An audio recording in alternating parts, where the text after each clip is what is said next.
नमस्कार,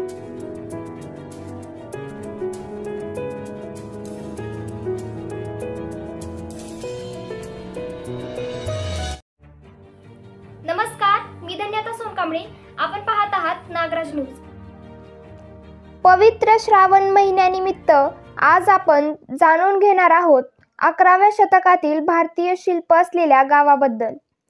लातूर जिल्ह्यात शिरूर अनंतपाळ तालुक्यातील गणेशवाडी येथील प्रसिद्ध महादेव मंदिराबद्दल. जवळपास 2000 लोकसंख्येच्या या गावात भीमसागर तलावाच्या काठावर इसवी सन पूर्व 1099 पासून पाशुपत शैव पंथीयांचे येथे वास्तव होते. मूळ आंध्र प्रदेशातील श्रीशैल्यम यांची शाखा असलेले हे गाव. माझं वय सरासरी आज 95 आहे. आता हे आम्हाला कळते तसं तर आमच्या अगोदरचं काहीतरी 1100 वर्षाचं आहे म्हणून लिखी आल्यावर आम्हाला ही कळाले पुढे. आणि तेव्हापासून पुढे ह्या मंदिराची बांधकामाचं काम आपल्या गावातल्या एका मुलानं काढलं असल्या वयाच्या, आणि ते आज 2-3 वर्ष झालं काम चालू आहे. शिलालेख आहे त्या काळचा, त्याच्यावरून सरकारनं येऊन मराठीमध्ये त्याचे उपलब्ध केले, त्याच्यावरून सगळी काही माहिती मागली आम्हाला मिळाली. मग आता हे मध्यस्थी जे काही लोक होते पुजारी म्हणून महादेवाचे राहत होते, ते पुन्हा ट्रस्टीचं आणि त्यांचं हे झालं, ट्रस्टी झाली सरकारनं केलं. ते सरकारची ट्रस्टीचे माणसं ती आता व्यवहार चालवतात. येथे दरवर्षी हेरंब यात्रा महोत्सव भरवला जातो. 6व्या शतकातील चालुक्य राजा यांचे सेनापती भीम व त्यांचा दंडनायक कालिदास यांनी गणेशवाडी येथील मंदिराची निर्मिती केली. 11व्या शतकातील भारतीय शिल्प असून 2008ला या मंदिराला पर्यटनाचा दर्जा मिळाला आहे. 55 ते 56 वय आहे. आमचं नाव पूर्ण विठ्ठल महादेव बोनवळे आहे. आज 19 वर्ष संपून 20व्या वर्षी आम्ही पडलो पूजार्पण करण्यात. आम्ही येण्याच्या अगोदर इथं काही नव्हतं, पण ट्रस्टच्या माध्यमातून आपणाला बरंच काही इथं झालं. परिसर सगळा मोठा करीत गेले. 12 ते 14 इथून घरं उचलून बाजूला केले. पुन्हा गाव सगळे एकत्र येऊन बांधकाम पण चालू केले. मंदिराची पडझड झाल्याने नव्याने उभारणी केली जात असून मंदिर परिसरात काही नागरिकांची घरे होती.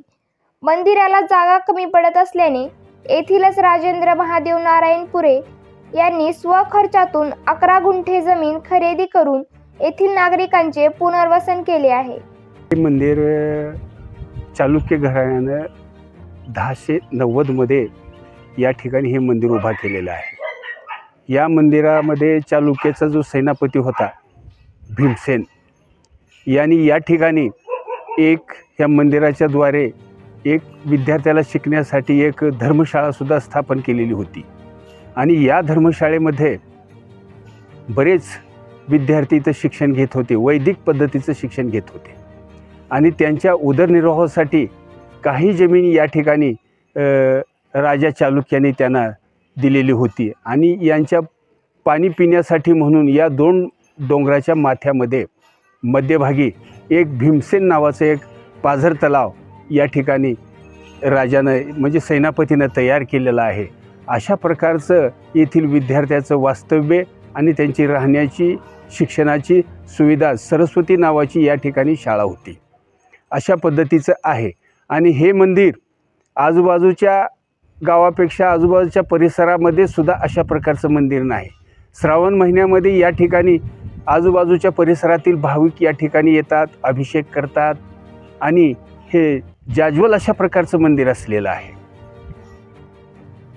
मूळ पीठ आंध्र प्रदेशातील श्रीशैल्यम असून त्यांची शिरूर अनंतपाळ तालुक्यातील गणेशवाडी येथे शाखा आहे.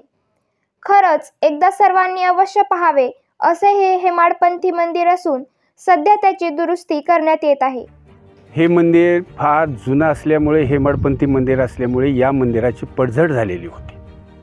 आणि अशा अवस्थेमध्ये आमच्या गाववाल्याची एक बैठक झाली 2021 आणि त्या बैठकीमध्ये असं ठरलं की आपलं हे जुनं मंदिर, हेमाडपंथी मंदिर याची पडझड झालेली आहे, तर आपण काहीतरी केलं पाहिजे.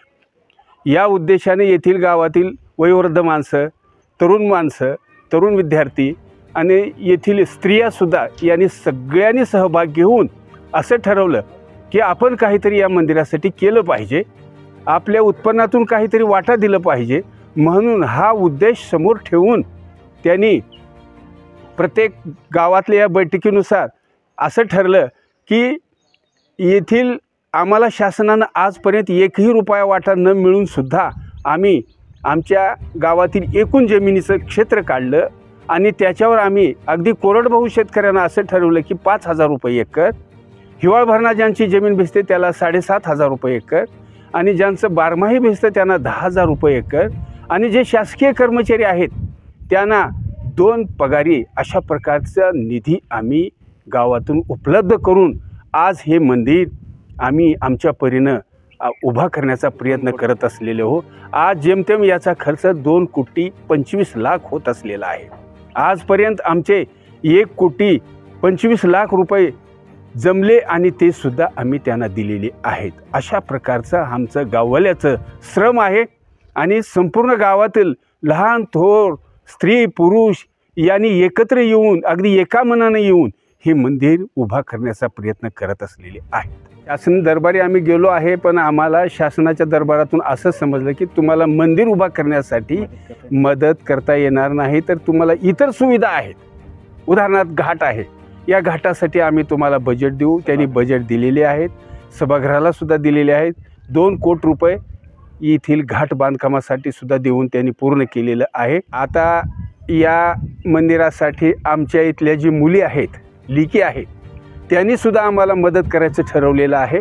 आमच्या गावचं हे देवस्थान आहे आणि त्यासाठी आम्ही आमच्या परीनं जेवढं घडल त्या पद्धतीनं आम्ही त्यांना सहकार्य करू. इतर गावच्या मंडळींनी सुद्धा आम्हाला देणगीच्या स्वरूपामध्ये देणार आहेत आणि ते सुद्धा आम्ही स्वीकार करू.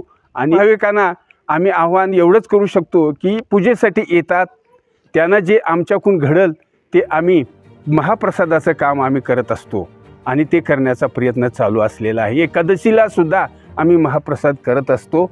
अशा प्रकारे इतर भाविकांना आम्ही ते स्वतःहून अगदी दानपेटीमध्ये जेवढं घडल तेवढं निधी देत असतात.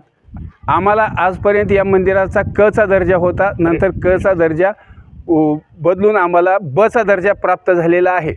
या ठिकाणी येणाऱ्या भाविकांना आम्ही अशी विनंती करतो की तुम्हाला जेवढं घडल सढळ हातानं तेवढं तुम्ही हे मंदिर उभा करण्यासाठी तुम्ही दान करा, देणगी द्या, अशा प्रकारची मदत करा. आम्ही असं त्यांना विनंती करतो.